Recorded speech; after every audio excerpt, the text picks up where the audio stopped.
Okay, we'll start with module 3 governors. So, the contents of this module are introduction, types of governors, centrifugal governors, Porter governor, force analysis of Porter governor, and force analysis of Hartnell governor. So, these are the contents of module number 3 in governors. Okay, the first part, that is introduction part.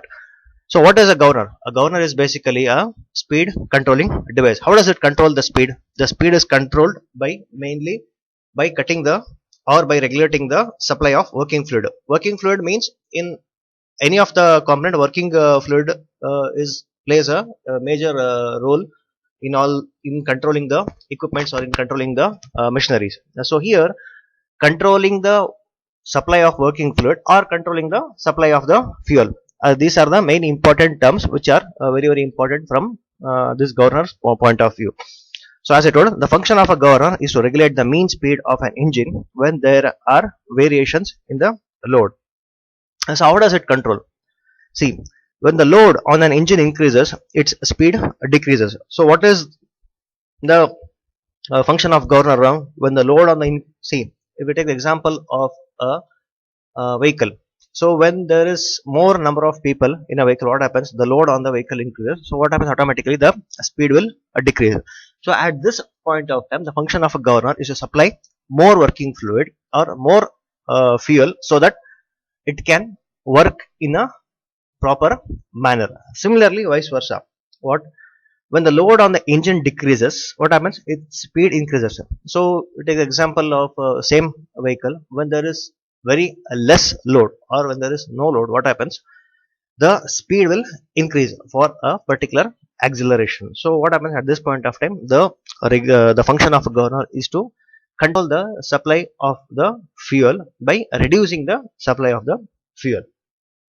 See, the governor automatically controls the supply of working fluid to the engine with the varying load conditions and keeps the mean speed within certain limits. So, coming to the type of governors. So, main classifications, there are two types of governors. One is centrifugal governor and the other is inertia governor. Centrifugal governors are the governors which work on the principle of centrifugal force. Inertia governors are the governors which work on the principle of inertia. So for our syllabus, we are concerned only about centrifugal governors. Inertia governors is not there for your syllabus. So further classification is done for centrifugal governors. So the main classification of centrifugal governors are pendulum type and loaded type. In pendulum type, watt governor is there, and in loaded type, still there are two more sub classifications. One is deadweight type and the other is spring controlled governor. In deadweight type, there are two governors, Porter governor and Proel governor. In spring controlled governors, Hartnell governor, Hartung governor, Wilson Hartnell governor, and Pickering governor. For your syllabus, we are studying from loaded type in deadweight, Porter governor, and in spring controlled type, Hartnell governor. So two governors are there for your syllabus. One is Porter governor and the other one is Hartnell governor. Okay. Now coming to the working principle of centrifugal governors. So as I told, centrifugal governors are the governors which work on the principle of centrifugal force. Okay, so this you can see the figure. So this is how a centrifugal governor will look like. See, the centrifugal governors are based on the balancing of centrifugal force on the rotating balls by an equal and opposite radial force known as controlling force. So let me first explain you the working principle of this centrifugal governor through this diagram, and later I will be showing a video how this centrifugal governor will work out. So mainly the centrifugal governor consists of two balls known as governor balls or fly balls. It consists of upper arms and lower arms. Upper arms are called as links and lower arms are called as upper arms are called as arms and lower arms are called as links. It consists of a sleeve to move up and down, a central spindle which is attached to the bevel gear which rotates through its axis of rotation, and the sleeve is connected to the throttle valve to control the supply of fluid through a bell crank lever. Okay, see now you can see this S and S here. Yeah, you can see this S and S here. What are these? These are called as stops. These are the upper stop and lower stop because these stops are important because above which the governor cannot move and below which the governor cannot move. See, as I told, it consists of mainly this fly balls or governor balls, Arms, upper arms are called as arms and lower arms are called as links. A central spindle which is connected to the bevel gear which rotates towards axis of rotation, and this bell crank lever which is connected to the throttle valve. Now how this centrifugal governor works? We can just have a look here. See, when the bevel gear is rotated to the is connected to the engine of a vehicle. What happens when the engine rotates? What happens is bevel gear will be rotating, and this spindle will be rotating through its axis. So what happens when this rotates? See what happens when the load is very less. What happens? The speed will be more. So what happens? This sleeve will rise up, and what happens when this sleeve will rise up? The radius of rotation of this fly balls will increase. So from this point to this point is called the radius of rotation. And what happens when this sleeve will rise? This part will get increased, or the radius of rotation will get increased. So at this point of time, when the load is very less, and when the governor and when the governor sleeve goes up, what happens? The speed will be more. So at this point of time, the function of a governor is to control or supply less working fluid. So what happens when the speed is more? The sleeve which is connected to the throttle through a bell crank lever operates, and the throttle valve will close. So it controls the supply, or it supplies less working fluid. Similarly, what happens when the load is very high? What happens? This sleeve will come down. What happens then? The radius of rotation will decrease. It will come to this side. So at this point of time, what happens? You need the governor needs more working fluid. So at this point of time, the function of the throttle valve is to open to the maximum extent and supply more working fluid.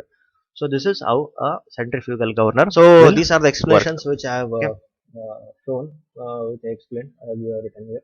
See, mainly it consists of two balls of equal masses which are attached to the arms as shown in figure. These balls are known as governor balls or fly balls. The balls revolve with a spindle which is driven by the engine through bell crank lever. The upper ends of the arms are pivoted to the spindle so that the balls may rise up or fall down as they revolve about the vertical axis. The arms are connected by the links to the sleeve which is keyed to the spindle. The sleeve revolves with the spindle but can slide up and down. The balls and the sleeve rises when the spindle speed increases and falls when the speed decreases. So this I have explained with the example of the figure in the previous slide. In order to limit the travel of sleeve, the upward and downward directions, two stops S, S are provided on the spindle. The sleeve is connected by a bell crank level through a throttle valve. The supply of the working fluid decreases when the sleeve rises and increases when it falls.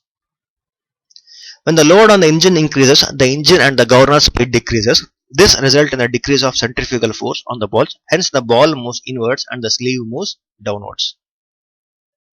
The downward movement of the sleeve operates a throttle valve at the other end of the bell crank lever to increase the supply of working fluid, and thus the engine speed is increased.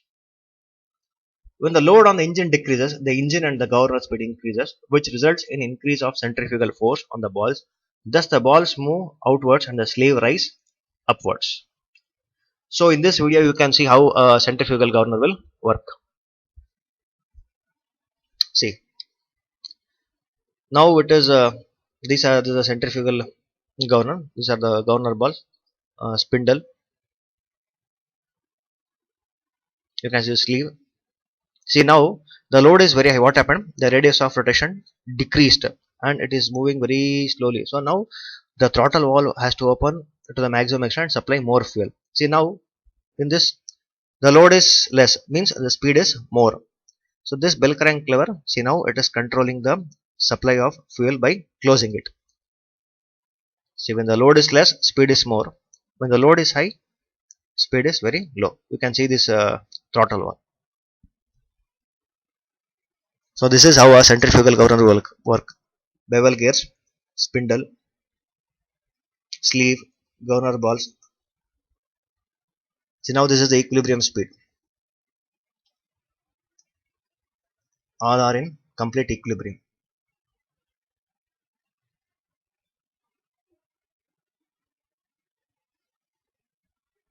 So in this video, I have explained how the a centrifugal governor works and what is a governor and what are the types of governors. So we have learned what? We have learned what is a governor, types of governors and working principle of a centrifugal governor.